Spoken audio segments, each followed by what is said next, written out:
জুলাই ২৪ শহীদ পরিবার সোসাইটি এবং আমরা জুলাই যোদ্ধা কেন্দ্রীয় নির্বাহী কমিটি আয়োজিত জুলাই জাতীয় সম্মেলনে ২০২৬ অনুষ্ঠানে যোগ দিয়েছেন প্রধানমন্ত্রী তারেক রহমান। সকালে রাজধানীর শেরেবাংলা নগরে বাংলাদেশ চীন মৈত্রী সম্মেলন কেন্দ্রে আয়োজিত অনুষ্ঠানে অংশ নেন প্রধানমন্ত্রী তারেক রহমান। এ সময় ২৪ জুলাইয়ে আহত জুলাই যোদ্ধারা সে সময়কার তাদের অভিজ্ঞতা তুলে ধরেন।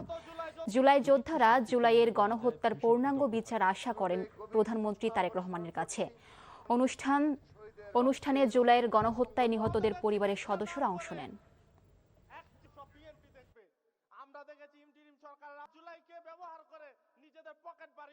এই জুলাই গণ অভ্যুত্থানে যারা শহীদ হয়েছে নির্মমভাবে, আমার ভাই সহ যাদেরকে হত্যা করেছে, আমি এই মঞ্চে দাঁড়িয়ে মাননীয় প্রধানমন্ত্রী তারেক রহমান স্যারের কাছে আমি এই হত্যার বিচার চাই। দলমত নির্বিশেষে সবাই সরকার যাতে সুষ্ঠুভাবে দেশ পরিচালনা করতে পারে, আমরা সরকারকে সহযোগিতা করতেছি এবং করব ইনশাআল্লাহ।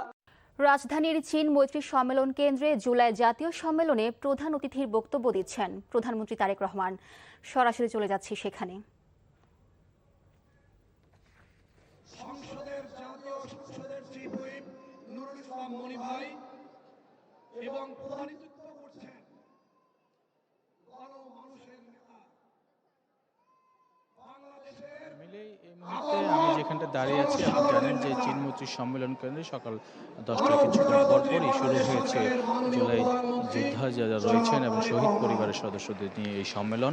এবং সেখানে তারা মূলত শহীদ পরিবার যারা রয়েছেন এবং জুলাই যোদ্ধারা রয়েছেন তারা কথা বলছেন, তাদের যে কষ্ট দুঃখের কথা তারা সেটি জানাচ্ছেন। প্রধানমন্ত্রী তারেক রহমান সেখানে উপস্থিত রয়েছেন এবং প্রধানমন্ত্রী তারেক রহমানের কাছে তাদের আবেদন যেটি ছিল সরকারের কাছে, যে অন্তর্বর্তী সরকারের আমলে যে জুলাই যোদ্ধাদের যে জুলাই যে সংঘটিত হত্যাকাণ্ড হয়েছে তাদের বিচার এবং এটি নিয়ে প্রহসন উন্নত হয়েছে এবং দৃশ্যমান কিছু না হয়, তারা দাবি করেছেন যেন বর্তমান সরকার দৃশ্যমানে সেই বিচার প্রক্রিয়া করেন এবং পাশাপাশি যারা রয়েছেন এর সাথে জড়িত তাদেরকে গ্রেফতারও দাবি জানিয়েছেন। এবং আহত এবং যারা নিহত হয়েছেন মূলত তাদের পরিবারের সদস্যরা বলেছেন যে সবসময় যেন তাদেরকে স্মরণ করা হয় এবং এই যে ফ্যাসিবাদের বিরুদ্ধে যে লড়াই ছিল সেটা আপামর জনতা যারা রয়েছেন তারা প্রত্যেকেই সেই সংগ্রামে অংশগ্রহণ করেছিলেন এবং তারা প্রকৃতপক্ষে বাংলাদেশের যে একটি সুন্দর আগামী বাংলাদেশ গড়ার যে বক্তব্য ব্যক্ত করেছিলেন, সেই সময় সেটি যেন আবারও সেটি সবাই সফলভাবে একসাথে দেশ গড়ার কাজে সবাই নিয়োজিত থাকেন সেটিও তারা দাবি করেছেন। এবং তারা মূলত